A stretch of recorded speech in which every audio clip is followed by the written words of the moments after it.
animating in Blender is setting up the frame rate at which we will animate. Remember the principle of animation. By default, Blender will be set to 24 for creating animation movies. Let's watch a video demonstrating FPS. Now, before you start animating, it's a good idea to know what frame rate you're going to use. You see, film video animation, whether it's digital or traditional, is actually a series of still images or frames that are played in quick succession to create the illusion of movement. The frame rate is how many images will be displayed every second. So a frame rate of, say, 24 frames per second will display 24 images every second. A frame rate of 30 frames per second will display 30 images every second, and so on. By default, Blender will play back at 24 frames per second, which is the most common frame rate that is used in animation. In Blender, the frame rate can be found in the Output tab, which is the one that looks like the printer over here. So here you can see at the top in the Dimensions little panel, the frame rate. It is by default set to 24 frames per second. If we click on this menu, you have access to some of the other common frame rates, or we can choose our own, which is custom. Then we can just type in whatever frame rate that we wanted, say 12 frames per second. So now we're playing it really slow. He's going really slow. Let's speed it up. Let's go to 60 frames per second. Now he's going super duper fast, but let's choose the default 24 frames per second. There we go.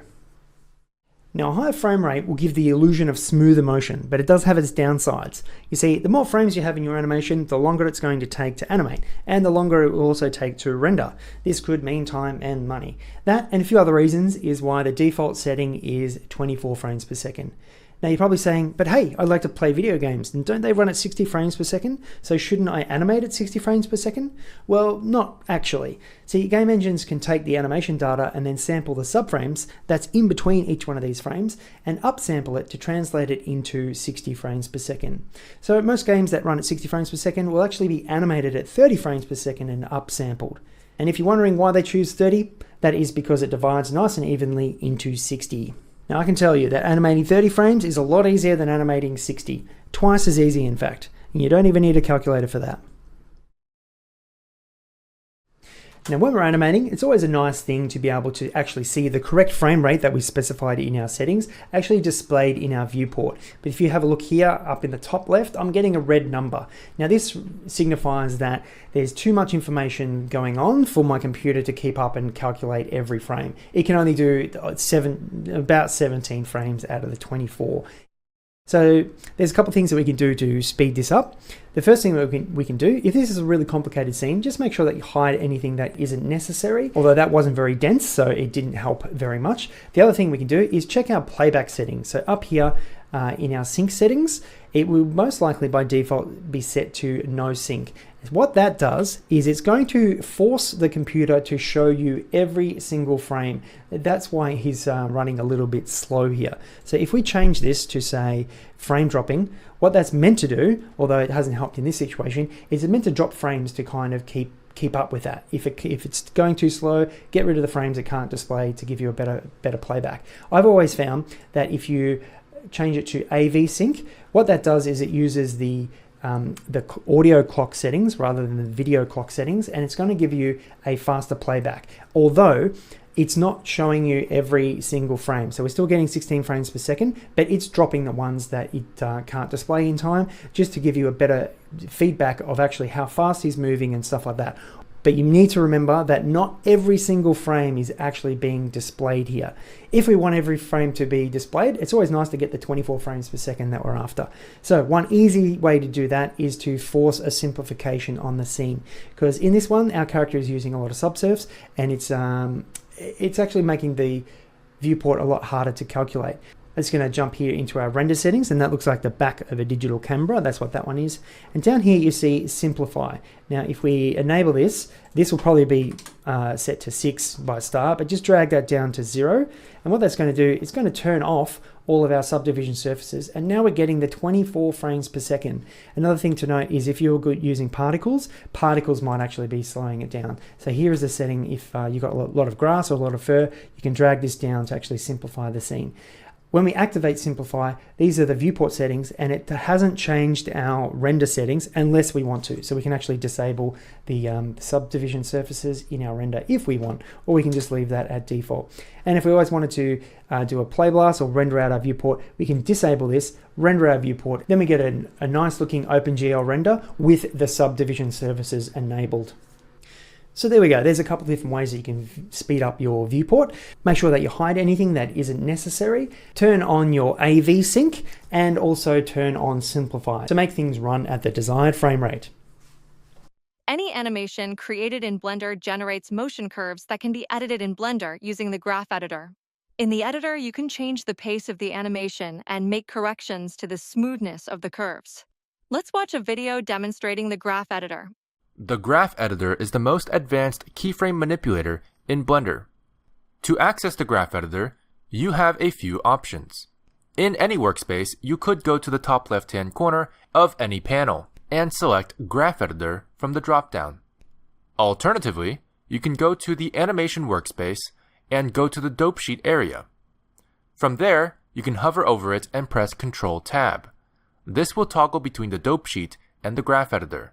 For non-hotkey users, you can go to View, Toggle Graph Editor, or Toggle Graph Dope Sheet to achieve the same thing.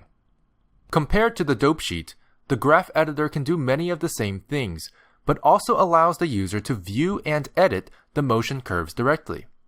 Let me show you what I mean. Let's go ahead and make some keyframes for our object so we can see what this looks like. Just like our timeline video, let's once again animate a simple bouncing ball. To do this, simply subdivide your default cube by holding Ctrl and pressing 2 on the number row. Then turn on Auto Keyframe. We'll set a keyframe for a high pose on the first frame, go to frame 10, set a low pose where it's touching the grid, set a much lower high pose on frame 15, and do the same thing as frame 10 for frame 20 for our final low pose. You may have noticed by now that our keyframes in the graph editor are represented by orange handles along the curves we see displayed. Now, we also want to change the handle type for our extreme low poses on frame 20 and 10. This will once again give us that bouncing ball look. However, let's figure out how to do that in the graph editor real quick. Unlike the Dope Sheet and Timeline, there is no summary of keyframes where we can easily select all of the keyframes on a certain frame. So to achieve this same effect, let's simply find frame 10 and Alt left click any of the keyframes on frame 10. This will select all keyframes vertically on the same frame as the keyframe you selected. Now we can simply change the handle type by going to Key, Handle Type, and selecting Vector. Hotkey users can still press V.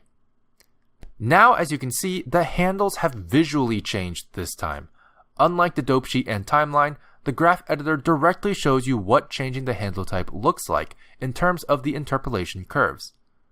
Let's repeat this process for frame 20. Alt left click, press V, select Vector. We can then play our animation with spacebar again to confirm that we did it right.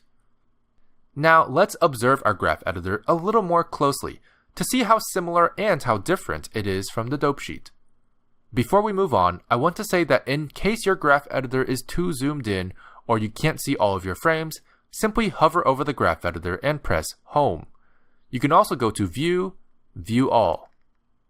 The first thing we'll notice that's the same is the left-hand column. Just like the Dope Sheet, the keyframes have all been assigned to specific channels. You can expand and collapse channels by clicking the arrow or using the plus or minus keys on the number pad while hovering over the channels. However, you might notice that while the channels are listed, there are no distinct rows of keyframes to see which keyframes belong to which channels. Now, we already know that the keyframes are indicated by the orange handles you see spread out along the curves. And each curve belongs to a channel. Simply left-click any of the channels on the left to highlight the corresponding curve in the graph. To isolate a curve, you can left-click to select it, go to the channel menu, and click Hide Unselected Curves. For hotkey users, you can press Shift-H, as in hide. This will hide all other curves for you.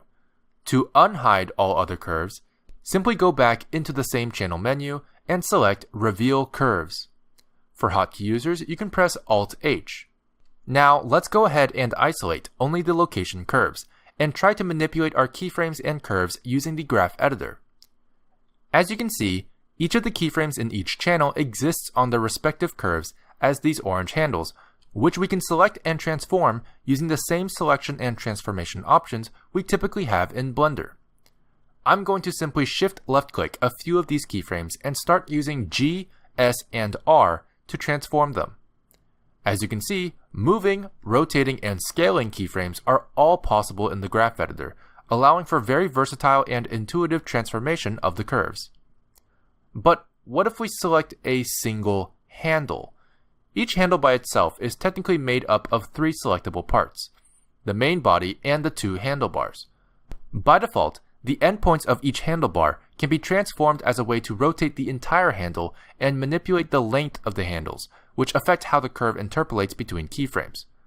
You can also select the body and use R or S to rotate or scale both handlebars simultaneously.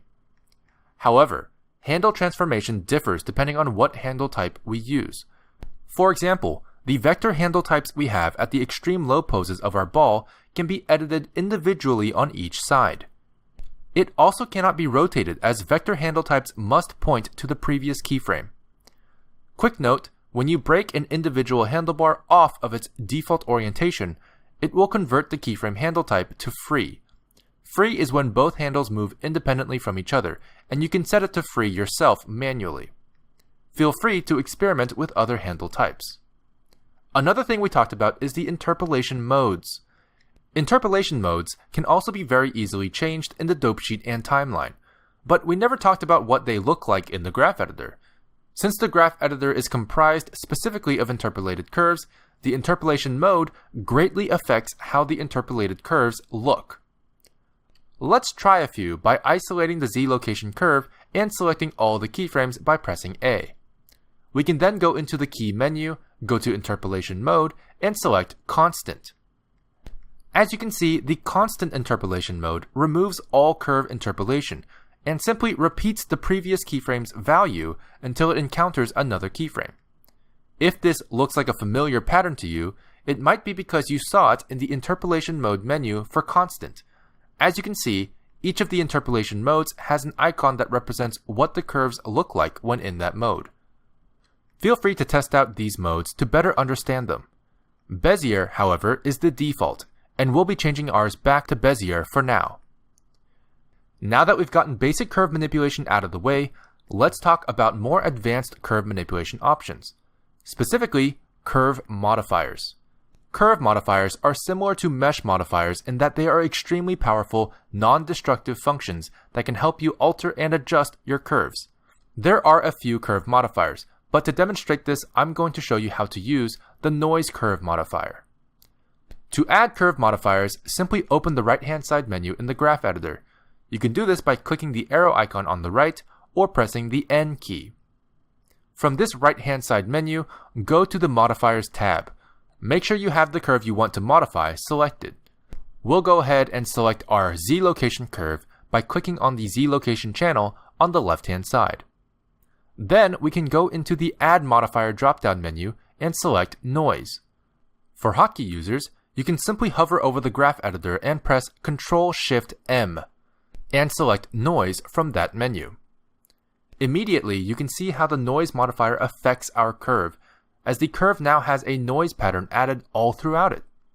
If we play our animation back, we can see that a slight shaking effect has now been added on top of our original animation. Even if we set new keyframes or move them around, the shaking effect adjusts to the curve dynamically. Just like mesh modifiers, we can also adjust the modifier settings to change how the modifier affects our curve. Each modifier has different settings to play around with, so feel free to experiment. But these two options at the bottom are available for every single curve modifier. This is because they affect the on and off state of the modifier. If we expand the Restrict Frame Range option, we can see a start and end range that we can set.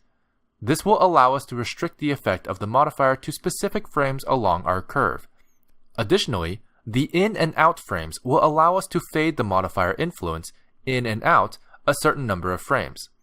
For example, if I set the fade in value to 10, the curve modifier will slowly fade in the influence of the effect over the course of 10 frames. Furthermore, you can also manually adjust or keyframe the influence slider just below that under Use Influence. Collapsing either of these options will also disable them. Now, some of you may remember that the icon for modifiers for meshes is a wrench icon in the Properties tab. Similarly, in the graph editor, wrench icons also represent curve modifiers, but the only time you see this icon is next to the channel names. That's because this wrench icon next to the channels in the graph editor is for toggling on and off curve modifiers for that specific curve for your convenience. Likewise, the checkbox disables the curve's values from affecting the object at all, and the lock icon prevents changes to be made on that curve. As a final note, several of the dope sheet and timeline features exist here as well. For example, you can still add markers in the graph editor and edit them, and you can also set your preview range in the same way. I hope this video gives you a fundamental understanding of the graph editor in Blender.